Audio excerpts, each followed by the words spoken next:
Wakil Presiden Gibran Rakabuming Raka membahas soal bonus demografi Indonesia. Dalam video berdurasi 6 menit di kanal YouTube-nya, Gibran bilang generasi muda memiliki proporsi yang lebih besar pada kemajuan Indonesia. Gibran juga menegaskan, bonus demografi ini bukan sekedar angka statistik. Bonus demografi, kondisi di mana lebih dari separuh penduduk suatu negara berada pada usia produktif. Ya, Indonesia akan mendapatkan puncak bonus demografi di tahun 2030 sampai tahun 2045. Sebuah kondisi yang terjadi hanya satu kali dalam sejarah peradaban sebuah bangsa. Kesempatan ini tidak akan terulang, di mana sekitar 208 juta penduduk kita akan berada di usia produktif, di mana generasi produktif, generasi muda memiliki proporsi yang lebih besar, sehingga memiliki pengaruh signifikan dalam menentukan arah kemajuan.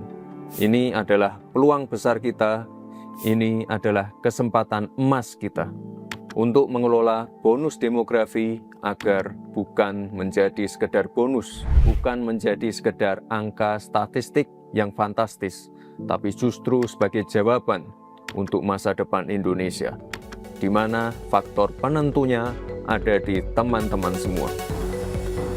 Berdasarkan data Badan Pusat Statistik Nasional atau BPS, tren pengangguran di Indonesia memang mengalami penurunan.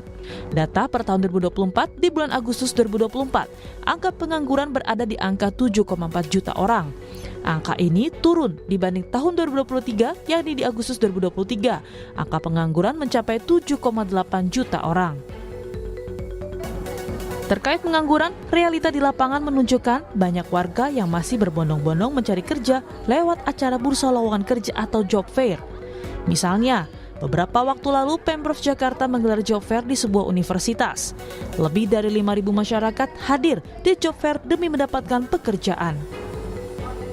Di sini saya ikut serta dalam mencari pekerjaan. Udah mendaftar ke berapa perusahaan Mas di sini Mas? Kebetulan saya baru 50 perusahaan Mas. Harapan saya setelah mengikuti acara job fair ini anak muda yang mencari pekerjaan agar lebih dapat pekerjaan. Dalam paparannya soal bonus demografi, Gibran juga menyinggung prestasi Timnas U17 yang lolos kualifikasi Piala Dunia dan keberhasilan sebuah film animasi anak Jumbo di Indonesia yang menembus 4 juta penonton.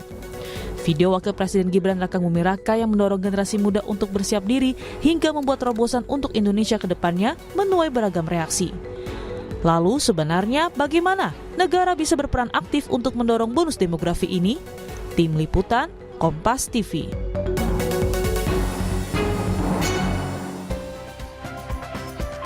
Saudara Wakil Presiden Republik Indonesia Gibran Rakabuming Raka mendadak membahas bonus demografi Indonesia dalam video di kanal YouTube-nya. Gibran bilang kalau generasi muda ini harus menyiapkan diri dan berani untuk membuat terobosan.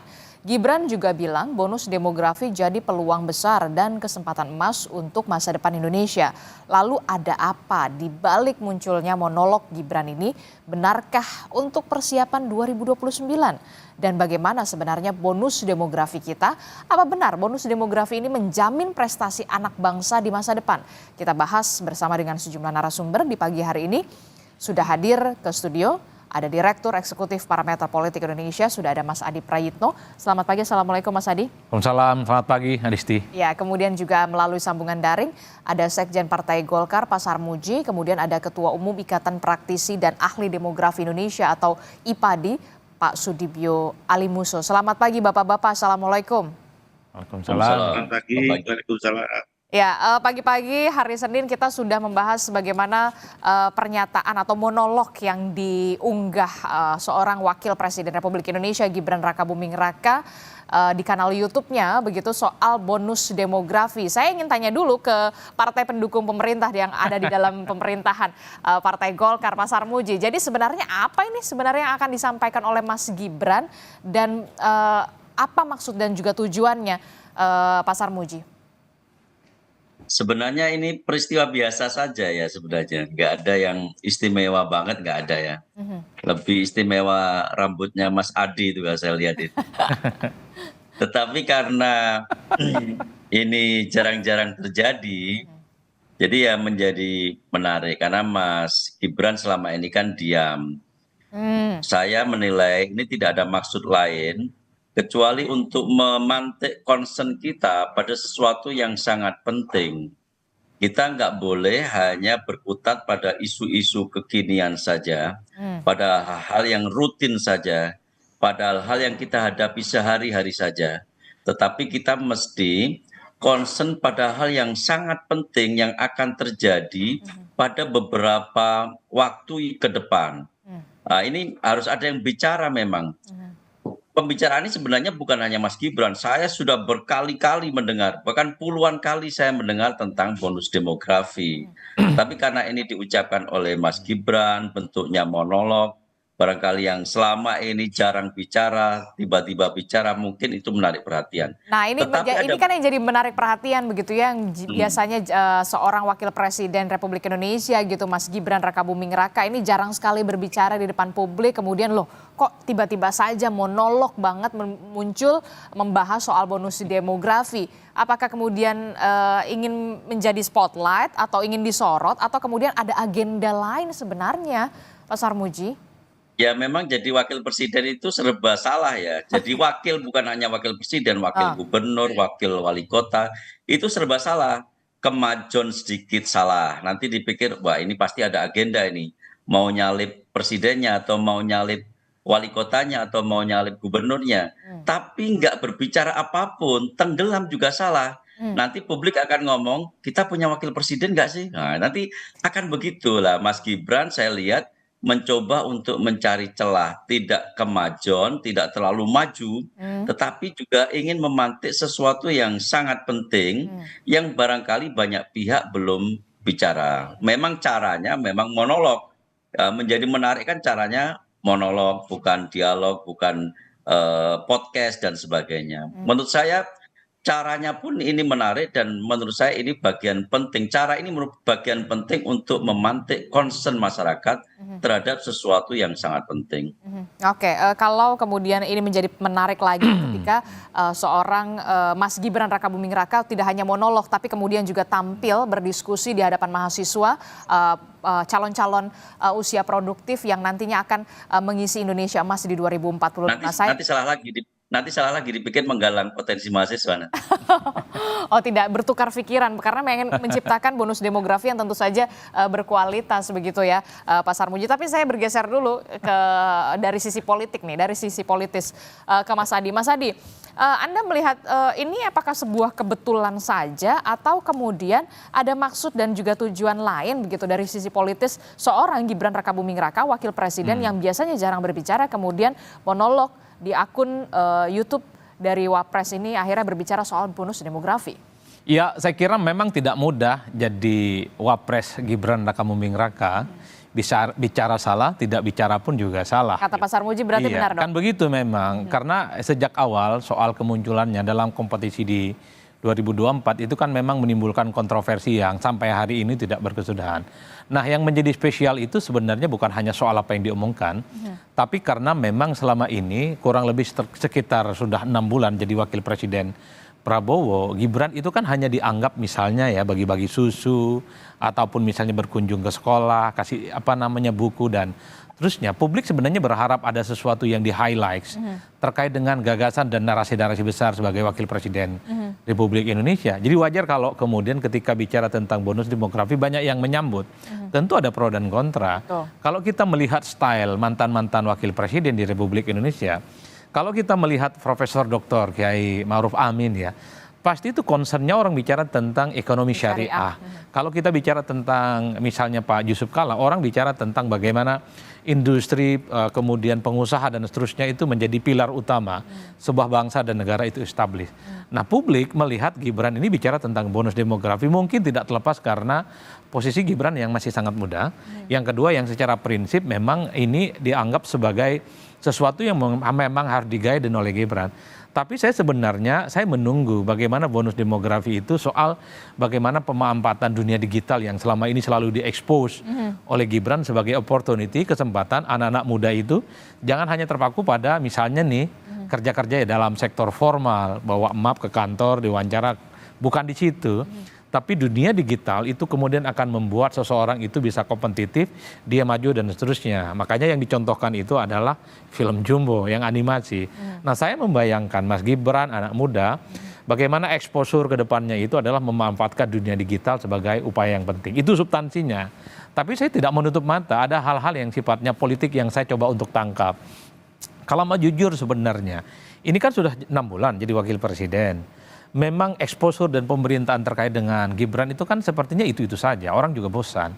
Sementara pada setting bersamaan, orang yang relatif juga akan muncul di 2009, seperti AHY, juga Zulkifli Hasan, satu persatu sudah mulai menunjukkan bahwa mereka ini adalah sebagai sosok yang juga memiliki performa yang layak diperhitungkan dalam kompetisi pilpres. Artinya apa? Gibran tentu tidak bisa hanya berada di zona nyaman wakil presiden saat ini yang seakan-akan otomatis di 2029 akan mendapatkan tiket untuk pencapresan entah sebagai calon presiden atau sebagai wakil presiden untuk bersandingan dengan Prabowo Subianto kembali.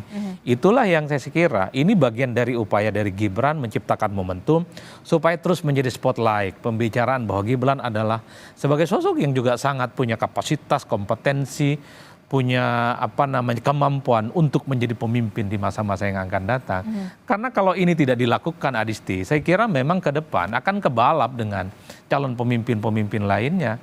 Sorry to say, AHY sebagai Menko dan Ketua Umum Partai Demokrat exposure menyampaikan gagasan-gagasan besar terhadap Indonesia semakin besar. Zulkifli Hasan juga mulai speak up tuh. Kata Zulkifli Hasan kalau soal pilpres mungkin sudah sepakat dengan Prabowo, tapi untuk wakil presiden nanti dulu dibicarakan. Bukan tidak mungkin, PAN juga punya intensi untuk maju dan bisa berdampingan dengan Prabowo. Jadi mungkin bagi orang yang tidak terlampau engage dengan politik, bukan aktivis partai, ataupun tidak pegiat politik, pemilu masih lama. Tapi bagi para politisi, 2029 itu sudah sejengkal, Adisti. Ini sudah mulai ditapaki satu demi satu begitu. Dan ini menjadi upaya Gibran Rakabuming Raka juga supaya bisa tetap dapat spotlight di 2029 nanti. Betul, menjadi exposure dan selalu menjadi perbincangan bahwa Gibran ini tidak hanya selesai jadi wakil presiden di 2029. Itulah yang sepertinya ingin ditunjukkan. Kalau mau jujur sebenarnya ini mungkin baru pertama kali di mana wakil presiden monolog kemudian diunggah di akun YouTube pribadinya. Rata-rata kan pejabat publik, dia konferensi pers, undang begitu banyak media dan kemudian speak up ke publik soal isu-isu yang kemudian dia coba guidance untuk disampaikan. Tapi bagi saya ini sudah menjadi sesuatu hal yang baik, positif. Artinya Gibran sudah mau mulai bicara tentang sesuatu yang besar dan mau juga dong didebat oleh masyarakat dan publik. Bicara tentang bonus demografi saya kira tidak ada yang kemudian bisa membantah. 2030 sampai 2045 memang mayoritas penduduk kita adalah manusia produktif.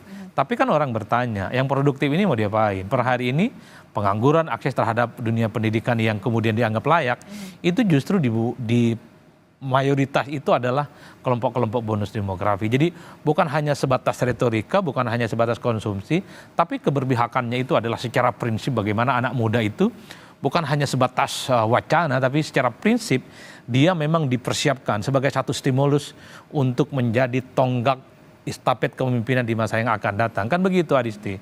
Apa yang kemudian ingin saya sampaikan, kalau kita mengacu pada negara yang sudah maju seperti China, anak mudanya itu jangan seperti yang sekarang, tapi investasi di bidang pendidikan, inovasi dan teknologi. Itulah yang kemudian membuat China per hari ini cukup confident dan bahkan melawan Amerika. Apakah kita sudah menyiapkan itu semua? Dan kita harus mempersiapkan itu begitu ya, Betul. Jangan jadi followers juga ternyata ya. Betul, bukan hanya sebatas retorika dan konsumsi bahwa bonus demografi itu indah diomongkan, tapi dalam praktiknya banyak anak muda yang hampa dalam hidupnya.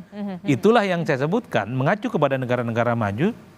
Bagaimana anak muda ini semakin top ya pendidikan, inovasi dan teknologi itu adalah sesuatu yang niscaya dan tidak bisa kita bantah. Oke, jadi jangan hanya sebatas retorika begitu ya, tapi kemudian kenyataannya seperti apa, melek begitu ya. Betul, itu yang secara prinsip ya. Saya ke Pak Sudibyo. Pak Sudibyo, ini kalau misalkan kita lihat begitu ya, seorang wakil presiden Republik Indonesia akhirnya membahas soal bonus demografi yang nantinya kita akan sambut di 2030 begitu ya, Mas Gibran Rakabuming Raka. Sebenarnya kalau kita lihat sendiri, bagaimana demografi kita saat ini? Apakah kemudian yang sudah dikatakan oleh Mas Gibran ini bisa dikatakan generasi emas, peluangnya banyak, tapi realitanya seperti apa? Pak Sudibyo. Terima kasih. Pertama, saya menyambut baik tadi apa yang disampaikan oleh Samuji ya, bahwa kita dari kalangan eh, praktisi dan ahli demografi pasti senang ada pemimpin yang bicara tentang demografi, kan hanya soal saat ini tapi harus ke depan. Tapi yang jelas harus dipikirnya saat ini juga harus terpikir dan kemudian ke depan. Nah, bicara yang tapi kemudian jadi bonus demografi itu not just a number. Tadi udah Mas Adi memberikan juga warning bahwa mau diapakan jumlah besar itu kira-kira. Nah, saya hanya sedikit ingin meluruskan sebenarnya bonus demografi Indonesia ini kan sudah mulai sejak 2005 dan jendela peluang itu akan menutup sebelum tahun 2004. Itu dari 3 proyeksi yang dikeluarkan oleh pemerintah. 3 proyeksi ya, dari mulai sensus Supas sensus 2010 waktu jalan PSBB, kemudian Supas 2015 Pak Jokowi mengeluarkan proyeksi juga, kemudian tahun 2020 hasil sensus mengeluarkan proyeksi. Tiga-tiganya itu bonus demografinya itu sudah menutup di tahun 2045. Mereka berakhir antara 2039 sampai 2041. Artinya pada waktu kita menuju Indonesia emas, itu bonus demografinya itu sudah menutup, sudah diganti dengan generasi-generasi tua. Karena jumlah lanjut usia akan sangat tinggi jumlahnya pada saat itu, yaitu hampir sekitar 20%. Nah ini artinya kalau mau 2045 merubah untuk mendapatkan bonus demografi kedua, yaitu ditambah dengan lanjut usia yang semakin sehat dan produktif. Nah kira-kira begitu ya, ini yang kuncinya. Nah yang penting adalah bahwa bonus demografi ini kan segera menutup jendelanya. Ini kan ada 4 syarat sebetulnya yang untuk memetik itu. Yang pertama, SDM kita itu harus berkualitas mulai sekarang ini. Jadi harus berkualitas betul. Nah itu SDM berkualitas itu perlu pendekatan memang dari sejak lahir sampai kemudian lanjut usia. Ini sudah betul ya, ini langkah pemerintah sebenarnya sudah mulai stunting digarap dan seterusnya supaya nanti menghasilkan SDM yang berkualitas, karena saat ini kualitas kita kan masih ya dalam tanda petik masih kurang bersaing dengan negara-negara lain lah gitu, karena indeks pembangunan manusia kita kan masih cukup rendah. Nah kemudian yang kedua, tenaga kerja itu harus terserap. Tadi disampaikan oleh oleh presenter bahwa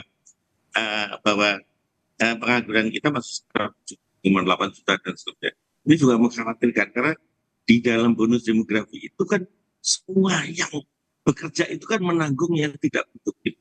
Nah kalau yang produktif itu tidak bekerja, tidak punya kerjaan dan sebagainya, itu kan jadi persoalan. Kalau kita lihat Kak Sudibyo, ini kan kalau kita lihat ya tren pengangguran di Indonesia begitu memang trennya memang menurun dari 2023 ke 2024. Tapi kemudian pada kenyataannya pencari kerja jadi masih susah, PHK di mana-mana begitu. Nah, bonus demografi ini apakah nanti jadi masalah? Apakah ini jadi problem tidak? Kalau memang sudah banyak orang terus SDM-nya lapangan pekerjaannya tidak ada begitu. Iya betul. Kalau dia tidak bisa menanggung dirinya sendiri dan keluarganya, dan mereka yang tidak produktif, maka bonus itu akan menjadi bencana akhirnya. Kalau jumlahnya besar, kemudian ini masalahnya kita itu penduduknya itu terlanjur besar gitu jumlahnya ya. Bukan seperti negara-negara lain, kita keempat terbesar di dunia ini. Jadi artinya memang dengan penduduk yang besar itu memang mengelolanya tidak semudah dengan negara-negara yang kecil lah kira-kira begitu. Tetapi ini jadi persoalan ini. Jumlah besar kalau tidak terkelola dengan baik tadi ya, ini kan dia harus menanggung yaitu anak-anak usia 14 ke bawah dan usia 65 tahun ke atas kalau dalam konsep demografi. Nah kalau dia tidak bisa menanggung, ini akibatnya akan menjadi beban. Jadi yang dikatakan bonus itu bukan bonus, karena sebenarnya kita walaupun dikatakan dapat bonus, tapi sebenarnya nggak dapat bonus. Itu hanya dalam tanda petik baru iming-iming pendudukmu itu strukturnya menguntungkan kira-kira gitu. Nah syaratnya ada 4, jadi menjadi bonus bisa dipetik itu. 1, SDM-nya berkualitas. Kedua, tenaga kerjanya tertampung. Ketiga, perempuan juga bekerja. Tapi perempuan kita kan dalam bonus demografi kan perempuan termasuk yang menanggung karena dia termasuk usia produktif. Tetapi tenaga kerja wanita kita itu kan yang bekerja, tenaga wanita yang bekerja kan tidak sebesar yang pria, masih kira separuhnya atau apa gitu ya. Nah yang keempat itu dia berhasil, negara itu memetik bonus demografi kalau tabungan masyarakat itu meningkat. Nah ini kita perlu kita Jadi diksinya bukan bonus demografi, lalu apa dong Pak Sudibyo kalau sebetulnya dia masih seperti istilahnya itu demografi dividen. Jadi Demografi. ini masih dividen itu belum terpetik itu. Tapi kalau untuk menggampangkan ya udahlah kita bonus demografi gitu ya. Karena kita belum dapat bonus. Dapat bonus itu kalau kita bisa memanfaatkan struktur penduduk yang menguntungkan itu bagi kemajuan negara. Kira-kira begitu. Nah itu dia, saya mau Kira-kira. tanya responnya Pak Sarmuji, gimana Pak Sarmuji? Jadi kalau ini belum jadi bonus demografi, kalau bonus demografi itu sudah SDM berkualitas, semuanya sudah dipersiapkan oleh pemerintah begitu. Jangan sampai kemudian justru menjadi bencana begitu dengan demografi dividen kalau menurut Pak Dibyo ini. Gimana Pak Sarmuji? Ya itu benar yang disampaikan Pak Debyo itu benar. Bonus demografi ini bisa berubah menjadi beban demografi, bahkan bisa menjadi bencana demografi kalau kita salah mengelola. Karena itu kita menyambut gembira apa yang disampaikan Mas Gibran. Sekurang-kurangnya publik menjadi lebih peduli terhadap problem demografi kita pada tahun 2030. Sebenarnya problem itu sudah ada sekarang. Tetapi kalau itu tidak diantisipasi, itu justru akan menjadi sesuatu yang meledak di tahun 2030. Pendidikan kita tengok pendidikan kita, rata-rata pendidikan kita itu baru kira-kira SMP, baru kelas 9 itu berarti kelas 3 SMP ya, belum sampai lulus rata-rata pendidikan kita. Sementara peluang pasar, peluang tenaga kerja kita membutuhkan syarat SDM yang makin lama makin tinggi. Apalagi tadi sempat disinggung Mas Adi Prayitno tentang kualifikasi, informasi dan teknologi, dunia digital yang membutuhkan alam berpikir, pendidikan yang baik, lalu kemampuan, skill yang baik, dan itu semua perangkat-perangkat itu semua sampai sekarang itu terus terang belum terpenuhi. Kalau kita lihat begitu ya di grafis kita Pak Sarmuji, ini bahkan paling tinggi ini hanya lulusan SD. 48,26 begitu. Kalau untuk lulusan S1 universitas begitu ya, hanya 18,8. Mampu tidak? Kalau berdasarkan kenyataan ini, rasanya bonus demografi itu belum akan kita dapatkan pada 2030. Tetapi ini kan masih ada waktu. Ada persiapan yang sekarang menuju tahun 2030. Karena itu senyampang ini baru 2025. Ayo konsentrasi kita terhadap apa yang disebut sebagai bonus demografi atau demografi kita yang paling menguntungkan, komposisi usia produktif kita yang paling banyak. Ayo kita manfaatkan, kita persiapkan benar. Kalau enggak nanti menjadi beban demografi. Masalahnya cukup nggak dalam waktu 5 tahun ini, waktu kita 5 tahun ini untuk mempersiapkan itu semua, Pak Sarmuji? Setidak-tidaknya kalau kita genjot sekarang, setidak-tidaknya kita lebih siap 5 tahun lagi dibanding kita melakukan ini biasa-biasa saja. Sesuatu yang kita anggap akan natural saja. Karena ini nggak boleh natural, ini harus kita genjot, harus kita lakukan intervensi untuk memanfaatkan bonus demografi betul-betul menjadi bonus, bukan sebagai beban atau bencana. Oke, kalau menurut Mas Adi gimana ngelihatnya? Apakah ini hanya sekedar retorika atau kemudian kalau kita lihat faktanya, realnya tadi by data seperti itu? Ya, pertama tentu soal bonus demografi ini kan sebenarnya daur ulang dari diskursus dan isu lama ya terkait dengan betapa seorang anak muda itu adalah calon pemimpin masa depan. Betul. Ada ungkapan yang berbahasa Arab, inna fi syabani amrul ummah wa fi aqdamikum hayataha. Jadi urusan bangsa dan negara itu mantap kalau diurus oleh anak-anak muda. Itu jelas secara eksplisit. Bahkan Bung Karno kan ngomong, kasih saya 10 pemuda akan saya guncang dunia. Sama juga dengan kayak gini intonasinya Adisti, bahwa di 2030 sampai 2045 itu adalah puncak kejayaan di mana Indonesia itu punya demografi dividen, ya anggaplah begitu, ataupun bonus demografi yang kemudian dipersiapkan sebagai calon-calon pemimpin.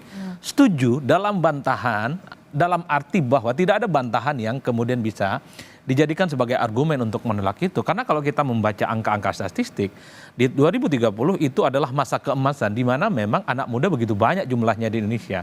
Tapi kan orang bertanya, anak muda yang dipersiapkan 5 tahun lagi ini, 10 tahun lagi, diapain nih sekarang? Kalau model pendidikannya masih pakai gini, hanya 18% yang lulusan S1. Diploma itu sekitar 16%. Orang bertanya, per hari ini yang lulusan S1 dan diploma sekalipun kan kesulitan untuk meningkatkan skill, kapasitas, bahkan untuk nyari kerja sekalipun Nyari itu kerja aja rumit. susah. Nah kemarin yang sempat menggagas soal kabur aja dulu adalah mereka yang lulusan S1 sebenarnya. Kalaupun toh dapat kerjaan tidak manusiawi, tidak sesuai dengan kemampuannya, dengan fee yang didapatkan. Itu secara substansi. Tapi saya ingin meletakkan bagaimana persoalan mendadak Gibran ngomong bonus demografi dalam konteks adalah bagaimana ini soal bagaimana menjaga stamina politik di masa-masa yang akan datang, 2029 Adisti. Karena kalau kita mau jujur sebenarnya, kalau Gibran bicara tentang 2029 dan di masa yang akan datang, maka per hari ini semua gestur, perilaku, dan statement-statement politiknya harus terkonstruk sebagai upaya bahwa beliau itu adalah sosok yang memang cukup kompetitif, kredibel diperhitungkan sebagai calon-calon pemimpin. Ingat loh, 2029 semua orang ingin berkompetisi. Ambang batas presiden sudah dihilangkan. 2029 juga per hari ini saya membayangkan kalau tidak mau berhadapan-hadapan dengan Prabowo Subianto, pasti sedang berebut siapa yang bisa mendampingi Prabowo Subianto untuk yang kedua kalinya. Tentu bukan hanya Mas Gibran. Di situ banyak ketua umum partai yang per hari ini mempersiapkan langkah-langkah segalanya. Bangun narasi, belusukan, kerja-kerja politik yang saya kira itu sudah dimulai dilakukan kerja-kerjanya. Dan itu memang sudah di underground, sudah ditapaki. Dan itu sudah ditapaki. Apakah itu salah? Ya tentu saja nggak ada yang salah. Jadi Bang Sarmuji, kalau elit-elit kita, pimpinan-pimpinan kita, ketum partai, calon-calon pemimpin mau belusukan tiap hari itu bagus.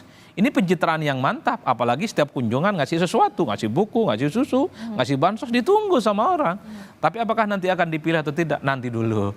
Tapi secara prinsip masyarakat di bawah itu sangat senang kalau ada elit, ada pemimpin, orang penting, sering bertemu dengan mereka, berdialog dengan mereka. Apa permasalahannya? Apa permasalahannya, sekalipun yang dikasih itu hanya sebatas bansos ataupun kau senang.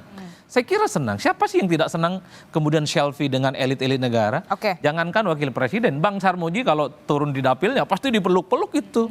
Mulai dari emak-emak, anak muda, senang ada pemimpin, anak muda, kemudian lulusan pesantren, ini soleh batul dan ketemu dengan rakyat. Saya kira di situ nggak ada yang soal. Atau jangan-jangan Golkar sendiri sudah mempersiapkan juga generasi muda Golkar. Oh pastinya. Nah, mumpung ingat Golkar ya. Saya kira Golkar ini harus keluar dari jebakan sebagai spesialis untuk sebatas mengusung calon wakil presiden. Wow, jadi harusnya? Padahal kalau mau jujur pasca reformasi yang stabil suara pileknya itu adalah Golkar. Minimal dia runner up. Masa iya sih nggak punya calon presiden sendiri? Nah, itu dia yang harus nanti kita temukan jawabannya di jeda kedua begitu ya, di paruh kedua. Pak Sarmuji, jadi tetaplah bersama kami di Sapa Indonesia Pagi. Terima kasih Anda masih bersama kami di Sapa Indonesia Pagi. Saudara, kita masih membahas soal bagaimana pernyataan dari Wakil Presiden Republik Indonesia Gibran Rakabuming Raka yang kemudian speak up atau berbicara soal demografi ya, yang nanti akan dihadapi, bonus demografi yang dihadapi Indonesia di tahun 2030 hingga 2045 begitu, pemanfaatan teknologi artificial intelligence AI yang kemudian harus kita maksimalkan betul begitu. Nah, juga apakah ini menjadi upaya seorang Gibran Rakabuming Raka untuk bisa dapat spotlight yang konstan sampai ke 2029 di tengah ambang batas sudah dihapuskan, ada nama Pak AHY, Mas AHY, kemudian tokoh-tokoh politik. Nah, kalau di Golkar sendiri gimana? Sudah dipersiapkan nggak sih sebenarnya untuk tokoh-tokoh muda atau kemudian malah Gibran ini, Pak Sarmuji? Ini ya, Golkar itu setia pada fungsi partai politik sebenarnya. Fungsi partai politik itu salah satunya adalah rekrutmen politik. Rekrutmen politik itu bisa dari internal maupun bisa jadi dari eksternal. Yang penting yang kita perjuangkan, yang kita orientasikan itu adalah kepentingan bangsa dan negara. Jadi siapapun yang kita anggap terbaik itulah nanti yang akan kita perjuangkan. Apakah itu dari internal, apakah itu dari eksternal, ya kita lihat bersama-sama. Kita cek apakah ada internal kita yang memang diminati sekaligus punya kualifikasi yang baik untuk ditempatkan menjadi presiden atau wakil presiden. Tetapi kalau yang selama ini sudah ada, misalkan Pak Prabowo nanti berprestasi disukai oleh rakyat, ya kenapa tidak kita mencalonkan Pak Prabowo kembali. Demikian kira-kira. Jadi tidak harus semata-mata ini harus internal. Karena tujuan partai politik itu melakukan rekrutmen politik yang terbaik untuk bangsa dan negara. Tidak harus internal. Tetapi seandainya ada internal kita yang memenuhi kualifikasi, lalu disukai oleh rakyat, kenapa juga tidak gitu. Oke, karena memang kaderisasi juga penting begitu untuk menciptakan kemudian pemimpin-pemimpin yang sudah harus dipersiapkan begitu. Saya juga akan membahas soal begini. Apakah ini akan jadi momentum yang tepat bagi seorang Gibran Rakabuming Raka ketika membahas monolog ini begitu ya, soal bonus demografi, pemanfaatan teknologi, AI dan segala macam. Saya jadi teringat pada saat seorang Gibran Rakabuming Raka pernyataan terbuka pada saat pembukaan debat kedua calon wakil presiden. Mas Gibran sempat menjanjikan adanya peluang kerja. Insya Allah akan terbuka 19 juta lapangan pekerjaan untuk generasi muda dan perempuan. 5 juta diantaranya adalah green jobs. Green jobs itu adalah peluang kerja di bidang kelestarian lingkungan. Apakah ini bisa menjadi momentum yang tepat begitu seorang Gibran Rakabuming Raka untuk bisa dalam tanda kutip merealisasikan apa yang sudah dikatakan pada saat debat kala itu? Ya, bagi saya janji politik itu tidak perlu momentum, wajib hukumnya itu dilaksanakan, Adisti. Kecuali memang janji itu hanya sebatas janji dan susah untuk ditagih. Jadi tanpa bicara tentang bonus demografi sekalipun, sebagai wakil presiden di Republik Indonesia, wajib hukumnya untuk mengendorse bahwa anak muda itu bukan hanya sebatas objek dalam sebuah pembangunan dan proyeksi masa depan, tapi dia harus inherent, di mana anak-anak muda yang disebut dengan jumlah produktif itu harus bisa mengakses bagaimana kehidupan mereka yang layak. Salah satunya adalah dengan dunia pekerjaan. Dan itu tidak bisa dibantah. Per hari ini publik masih nunggu. Sampai 2029 minimal, apakah 19 juta pekerjaan itu bisa diwujudkan ataupun tidak? Saya termasuk yang tertarik untuk menunggu itu. Karena di tengah begitu banyak PHK yang terjadi di mana-mana. Kita tahu kan kita tidak perlu berdebat panjang berapa banyak di PHK. Bagaimana janji soal 19 juta tenaga kerja yang bisa diakses, apalagi anak muda menjadi prioritas, itu bisa dilakukan dalam 4,5 tahun di masa-masa yang akan datang. Itulah yang secara prinsip menurut saya menjadi penting. Nah, yang kedua, kita kan selalu bicara tentang dunia digital, selalu bicara hal-hal yang sifatnya AI dan seterusnya. Kita bisa nggak sih memproduksi seperti negara-negara maju? Soal dunia digital itu bukan hanya menjadi masyarakat yang konsumtif. Kenapa saya menyebut Cina? Karena menjadi fenomena yang menarik. Per hari ini yang berani head to head dengan Amerika kan cuma Cina. Yang lain kan agak wassalam tuh, nego dan semacamnya. Yang ingin saya katakan adalah kalau kita memang ingin mempersiapkan bonus demografi adalah anak-anak muda yang kreatif. Bagaimana dunia digital itu bukan hanya dimanfaatkan oleh kita, tapi kita lah yang kemudian harus memanfaatkan dunia kita. Kita punya nggak sih industri-industri yang bisa dibanggakan, mulai dari handphone, apalagi industri digital yang lain sebagai pemanfaatan dunia yang kemudian mampu mengakses anak-anak muda ini memang cukup terberdaya. Saya khawatir kemudian kalau dengan dunia digital yang besar ini, orang jadi tidak fokus dengan pekerjaan. Contoh, sekarang petani itu jadi konten kreator ketimbang jadi petani. Karena duitnya lebih banyak dari konten kreator ketimbang jadi petani. Petaninya dilupakan. Begitupun dengan banyak-banyak pengamat atau jangan peneliti, ya mereka nggak meneliti lagi karena dana penelitiannya disunat dan dipangkas. Lebih banyak jadi konten kreator. Kan itu yang disebut hanya memanfaatkan dunia digital. Makanya secara prinsip adalah ada tidak inovasi yang kita bisa lakukan. Inovasi itu banyak hal. Di industri UMKM, ataupun di industri otomotif, ataupun di industri-industri yang skala besar. Itu yang menjadi tantangan kita. Betul, dunia terbuka kok, globalisasi sudah di depan mata, bahkan sampai ke desa-desa di kampung halaman kita yang tidak diaspal sekalipun. Tapi bagaimana kita empowering menghadapi persoalan itu semua dan kita terberdaya.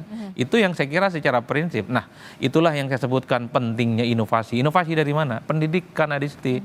Kalau 46% lulusan SD gimana? gimana mau inovasi kan kira-kira begitu. Oke, gimana nih Pak Dibio kalau melihat lulusan SD saja begitu sekolah dasar saja masih jauh lebih banyak dibandingkan dengan lulusan kampus begitu universitas. Baik. Apakah akan tercipta benar-benar 2030 ini atau 2045 ini SDM yang berkualitas atau sebenarnya persiapannya itu memang sudah dari mana sih? Berapa tahun sebelumnya sebenarnya sudah harus dipersiapkan secara idealnya? Jadi memang kita itu ya cukup prihatin ya. Artinya dari komposisi tenaga kerja saja misalnya, kita ini mismatch-nya itu juga termasuk tinggi ya di dunia. Jadi kita diperingatkan juga oleh ILO bahwa mismatch di kita itu cukup tinggi, artinya pendidikannya itu tidak sesuai dengan kerjaannya. Pendidikan tinggi tapi yang diambil kerjaan-kerjaan yang tidak terlalu produktif untuk tingkat pendidikan yang diambil dan seterusnya. Itu juga sangat tinggi juga yang hal seperti itu juga menjadi PR. Nah saya kira langkah yang sudah diambil antara lain dengan memperbanyak vokasional saat ini sebetulnya sudah sangat tepat ya. Hanya mungkin persoalannya kurang memperhatikan kebutuhan pasar. Seharusnya kan orang-orang yang lulus vokasional itu kan langsung misalnya dapat kerja, berwirausaha dan sebagainya. Tapi pada kenyataannya kalau kita lihat statistik tenaga kerja yang dikeluarkan oleh BPS itu banyak lulusan vokasional juga nganggur malahan gitu ya. Jadi ini kan jadi persoalan kan. Teorinya orang yang di vokasional artinya lebih cepat beradaptasi kemudian bekerja. Nah itu saya kira bisa nanti mendorong upaya kita untuk memetik bonus demografi itu. Nah, kemudian yang berikutnya itu daerah itu juga harus diperingatkan. Jangan hanya pusat saja karena toh ini kan tenaga kerja itu kan tersebar di daerah juga. Daerah dan mereka juga otonom ya. Jadi harusnya daerah itu concern pada sumber daya manusia yang ada di tempatnya, soal pekerjaan di tempatnya karena nasional itu kan kumulatif dari daerah juga. Dan momentum bonus demografi itu di daerah berbeda-beda. Pada daerah lain sudah mulai mau menutup, tapi di tempat lain masih baru membuka gitu ya. Jadi itu momentum itu yang harus juga disadari oleh kawan-kawan, oleh mereka yang di pemerintah daerah. Dan saya kira sebetulnya statement tadi sebenarnya salah sebenarnya kalau mau membuka gitu. Apa itu memantik gitu oleh Pak Sarmuji itu ya betul, tapi how-nya itu juga harus kemudian dipikirkan ya. Nah kita sekali lagi jangan terlena soal jumlah, bolak-balik bicara jumlahnya besar, tapi jumlah besar kalau tidak ngapa-ngapain ini kan tadi Pak Sarmuji sudah setuju juga itu bahaya ini bisa jadi bencana nanti. Jadi kalau jumlah besar itu justru kita harus prihatin nih. Jumlah besar kalau nggak berkualitas gimana ini? Ini kan jadi persoalan. Ya itu pertanyaan besar ya sebenarnya Pak. Nah kemudian yang kedua ini momentum lanjut usia ini. Indonesia ini mengalami gelombang lanjut usia yang lebih cepat dibandingkan dengan negara lain momentumnya. Jadi kalau negara lain itu dibutuhkan waktu sekitar 50 tahun untuk membuat jumlah lansia itu doubling time, artinya 2 kali lipat jumlahnya, Indonesia itu hanya dibutuhkan waktu sekitar 20 tahun. Jumlah lansianya itu akan membengkak 2 kali lipat. Karena bawaan dari generasi bonus demografi ini. Begitu lewat tahun 2030, tahun 2038 itu sekarang ini lansianya 29 juta. Tahun 2038 kita sudah 48 juta lansia. Tahun 2045 sudah 66 juta lansia. Itu sama dengan kira-kira 15 kali negara Singapura atau 14 kali negara Singapura itu Indonesia lansia semua. Nah untuk apa lansia ini? Harus sehat, produktif. Kalau nggak sehat, jadi beban lagi. Nah oleh karena itu, kalau lansianya ini sehat, produktif, orang selalu bilang ini disebut kita memasuki bonus demografi yang kedua. Second phase of bonus demografi. Harapannya seperti itu.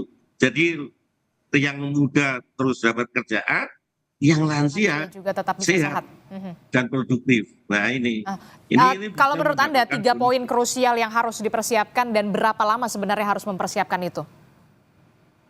Ya sebetulnya kan kita sebenarnya pada tahun 2005 itu kan sebenarnya Indonesia sudah masuk jendela peluang bonus. Kemudian peaknya itu sebenarnya di 2020, 2030-an ini. Tetapi kan ini kan ke arah 2030 ini kan masih ada waktu ya. Ini peaknya, puncak-puncaknya itu karena apa? Beban ketergantungannya itu paling rendah. Paling rendah. Jadi itu dianggap, wah ini sangat bagus untuk investasi dan sebagainya.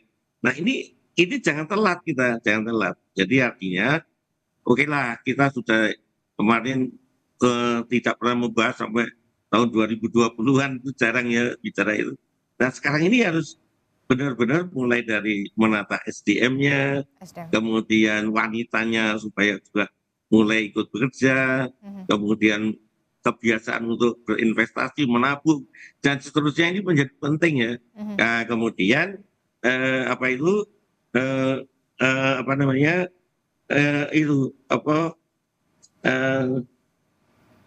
investasi sumber daya manusia, kerjaan, dan penyerapan tenaga kerja tadi. Oke, penyerapan tenaga kerja. Sebenarnya vokasional itu sudah bagus, hanya mungkin tidak melihat peluang pasar yang ada ya. Jadi permintaan pasar apa, jadi demand supply-nya itu nggak klop gitu ya. Pasarnya minta apa misalnya. Jadi kita tetap harus adaptif begitu ya menghadapi masa depan begitu ya, dunia teknologi sekarang tuh permintaannya apa begitu ya. Iya, misalnya seperti itu. Sehingga penyiapannya, vokasionalnya ya mengarah ke sana. Oke, Pak Sarmuji, terkait hal ini, closing statement Anda seperti apa? Pak Sarmuji masih di mute? Masih di mute, oke. Singkat saja. Ya, jadi apa yang dilakukan oleh Mas Gibran itu menyadarkan kita untuk tidak terjebak pada hal-hal yang rutin saja. Kita ngomong perang tarif, kita ngomong hal-hal yang mungkin saja kita hadapi saat ini. Tetapi yang penting juga kita bicara masa depan. Ada tantangan besar tergelar depan mata kita dan itu harus kita persiapkan. Sampai saat ini menurut saya persiapan kita belum maksimal. Karena itu Mas Gibran memantik kesadaran kita untuk concern pada hal yang sangat besar yang kalau tidak kita persiapkan itu menjadi beban bagi kita. Tapi kalau kita persiapkan dengan baik akan menjadi bonus bagi kita. Termasuk juga ini kita juga menanti masih pernyataan dari Mas Gibran soal akan terbuka 19 juta lapangan pekerjaan untuk generasi muda perempuan, 5 juta diantaranya di bidang green jobs. Ya, itu harus kita create, nggak bisa terus kemudian itu terus sudah kita sampaikan lalu nggak kita create, itu pasti akan menjadi barang yang terlupakan. Tetapi kalau dikreasikan, dipersiapkan, lalu bagaimana cara mewujudkannya, di bidang apa saja, mungkin akan bisa menjadi nyata. Oke, kita akan lihat dan juga nantikan. Terakhir Mas Adi, apa yang ingin Anda sampaikan soal poin kritis ataupun highlight dari soal Mas Gibran ini, monolog soal bonus? Ya, saya kira bagus pemimpin itu kalau sering bicara sesuatu hal yang besar, dan semakin bagus juga kalau pemimpin itu membuktikan apa yang diomongkan. Saya khawatir apa yang disebut dengan istilah filsafat, the sign and the solen, sesuatu yang diomongkan dengan apa yang terjadi itu berbeda. Kita tidak mau punya pemimpin yang seperti itu. Bicara tentang bonus demografi, anak muda kemudian mampu mengakses dunia pekerjaan, itu yang kita inginkan. Tapi yang paling penting adalah bagaimana demografi ini di 2045 itu nyata adanya, dan keberpihakan pemerintah dalam hal ini adalah sesuatu yang memang akan terus ditagih dan dipertanggungjawabkan. Karena kalau kita mau jujur sebenarnya Adisti, secara politik per hari ini, di kita itu tidak ada persoalan apapun. Semua partai politik, semua eksponen, semua kepentingan politik ini kan tegak lurus dengan pemerintah. Termasuk partai yang kalah pemilu sekalipun per hari ini tegak lurus dan sami'na wa ta'na. Ini tidak ada persoalan yang saya kira menjadi hambatan serius untuk mewujudkan bagaimana demografi ini menjadi bonus, bukan hanya demografi yang sebatas berjalan di tempat menjadi dividen. Itulah yang saya sebutkan, pemimpin kita itu memang harus jago ngomong, jago membangun narasi-narasi besar, karena itu adalah bagian dari mindset seorang pemimpin itu punya ekspektasi terkait dengan pemimpin-pemimpinnya. Saya kira negara-negara maju seperti sekarang itu bukan hanya dipikirkan sekarang, tapi dipikirkan 40-50 tahun sebelumnya. Itulah yang kita harapkan. Kalau betul kita punya bonus demografi, endingnya 2045, per hari ini apa yang sudah dilakukan buat adik-adik kita yang masih umurnya belum produktif itu. Kan itu saja kunci bagi saya supaya bonus demografi ini bisa dimanfaatkan untuk kemajuan bangsa, kompetitif. Itu tadi, pendidikan, inovasi, dan vokasi. Itu saja kuncinya. Oke, kita akan nantikan tentu saja SDM yang berkualitas harus ditapaki dari sekarang begitu, walaupun kita cuma punya waktu kurang dari 5 tahun lagi begitu ya. Kita akan lihat nanti akan seperti apa. Terima kasih Pak Dibyo, kemudian Pak Sarmuji, Mas Adi Prayitno telah bergabung bersama kami dalam dialog kita di pagi hari ini. Terima kasih Bapak-bapak, sehat selalu. Assalamualaikum, selamat pagi. Waalaikumsalam warahmatullahi wabarakatuh.